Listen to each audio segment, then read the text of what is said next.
একটা ছোট একটা জায়গা, সেই জায়গায় ধরেন একটা বাঁশের একটা চোঙ্গা ধরেন, ছোট্ট একটা জায়গা। এই জায়গার ভিতরে যখন একটা মোটা কোনো জিনিস প্রবেশ করবে তখন ওই জায়গাটা কেমন হবে।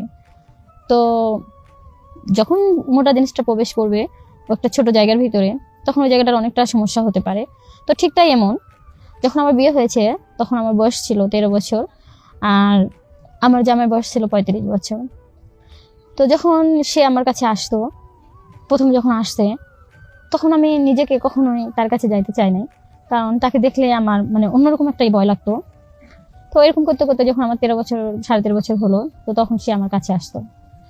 তো তখন সেই জায়গায় তখন অন্যরকম একটা অনুভূতি করতাম, অন্যরকম একটা অনুভূতি, অন্যরকম একটা সমস্যা, এরকম অনেক কিছু হইতো। তখন আমার ভাবি বলছে যে কেন, কি হয়েছে আমাকে বলো। তখন আমি বললাম যে দেখেন, তার বয়স এখন 65 বছর পার হয়ে গেছে, আমার বয়স মাত্র 25। তো আমার বয়সে আমি 25-এ পা দিয়ে আমার এই জীবনটা এখন আমার এনজয় করার সময়। ভালোবাসার চাহিদা আমি সেই জিনিসটা সে দিতে পারতেছে না, সে মিটাইতে পারে না। তখন বলতেছে যে দেখো, এটা তোমার বাবা মা তোমাকে বিয়ে দিচ্ছে, এখানে আমি কি করব বলো। তারপরে যখন বললাম ঠিক আছে, তোমাদের যখন কারো কিছু করার নয়, যা করার আমি করব।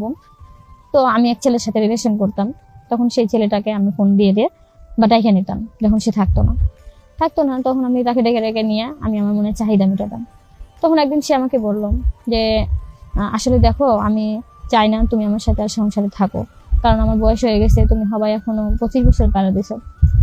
তোমাকে আমি আমার কিছু জায়গা দিয়ে দিতেছি, তুমি একটা বিয়ে করে ভালো একটা সংসার করো, আর আমি বেশি দিন হবে তো বাঁচবো না, এরকম অনেক কথা বললো। আমার নাম সুইটি, আর আমি আসছি আপনাদের মাঝে টাঙ্গাইল থেকে আমার জীবনের একটা গল্প বলার জন্য। তো জীবনের গল্প বলার আগেই আমি আপনাদের একটা উদাহরণ দিচ্ছি। ধরেন একটা ছোট একটা জায়গা, সেই জায়গায় ধরেন একটা বাঁশের একটা চোঙ্গা ধরেন, ছোট্ট একটা জায়গা। এই জায়গার ভিতরে যখন একটা মোটা কোনো জিনিস প্রবেশ করবে তখন ওই জায়গাটা কেমন হবে। তো যখন মোটা জিনিসটা প্রবেশ করবে একটা ছোট জায়গার ভিতরে, তখন ওই জায়গাটার অনেকটা সমস্যা হতে পারে। তো ঠিক তাই এমন, যখন আমার বিয়ে হয়েছে তখন আমার বয়স ছিল 13 বছর, আর আমার জামাইয়ের বয়স ছিল 35 বছর। তো যখন সে আমার কাছে আসতো, প্রথম যখন আসছে, তখন আমি নিজেকে কখনোই তার কাছে যাইতে চাই নাই, কারণ তাকে দেখলে আমার অন্যরকম একটাই ভয় লাগতো।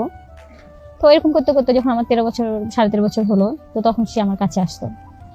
তো তখন সেই জায়গায় তখন অন্যরকম একটা অনুভূতি করতাম, অন্যরকম একটা অনুভূতি, অন্যরকম একটা সমস্যা, এরকম অনেক কিছু হইতো। তো আমার জীবনে আমি সেই মানুষটাকে কিভাবে তার সাথে মিলবো, কারণ আমার বয়স হচ্ছে মাত্র 13 বছর, আর তার বয়স 35 বছর, তার সাথে কি আমার যায় সম্ভব এটা। তো তারপরও ফ্যামিলির বিয়ের জন্য, ফ্যামিলি যেহেতু কথা দিয়েছিল, ফ্যামিলির জন্য আর কি বিয়েটা করতে হয়েছে আমাকে। তো এই বিষয়ে আমার জীবনে খুব একটা কষ্ট ছিল।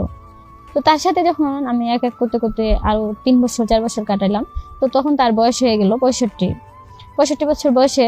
তো আমার বয়স তখন 25 বছর। তখন 25 বছর হলে 65 বছর বয়স তার পার হয়ে যায়।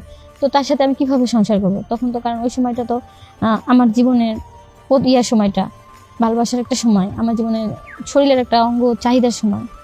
তখন আমি বললাম আমার বাড়িতে এসে আমার ভাবিদের যে দেখো, আমার এই সময়টা হচ্ছে আমার শারীরিকের এনজয় করার সময়, আমার শারীরিকভাবে চাহিদা মেটানোর সময়। এই সময়টা আমি তাকে কাছে পাচ্ছি না, আর সে এই সময়টা সে আমার কাছে আসতে পারতেছে না, কারণ তার বয়স বেশি হয়ে গেছে। সে আমার কাছে আসাতে আমার যে সময়টা দরকার, যে এনজয়টা দরকার, সে আমাকে দিতে পারতেছে না। তখন তারা বলে যে সমস্যা নাই, তার অনেক টাকা পয়সা, তোমার সমস্যা কি, থাকো কষ্ট করে, অনেক কিছু বলে। আসলে কি জানেন, টাকা পয়সা বাড়ি গাড়ি দিয়ে কখনো সম্পর্ক সংসার হয় না। সংসার করতে গেলে আমার যে একটা টাকা পয়সা যেমন দরকার পড়ে, ভালো মনের একটা খাওয়া দাওয়ার দরকার পড়ে, শান্তির একটা দরকার। মানুষের জীবনে সবচেয়ে বড় শান্তি হচ্ছে কি বলেন তো, মানসিক শান্তি। তো আমি যদি মানসিক শান্তি না পাই, তাহলে ওখানে আমি কিভাবে সংসার করবো। তখন আমি আমার বাড়িতে এসে কাউরে কিছু বলতে পারি না, কাউরে কিছু জানাতে পারি না।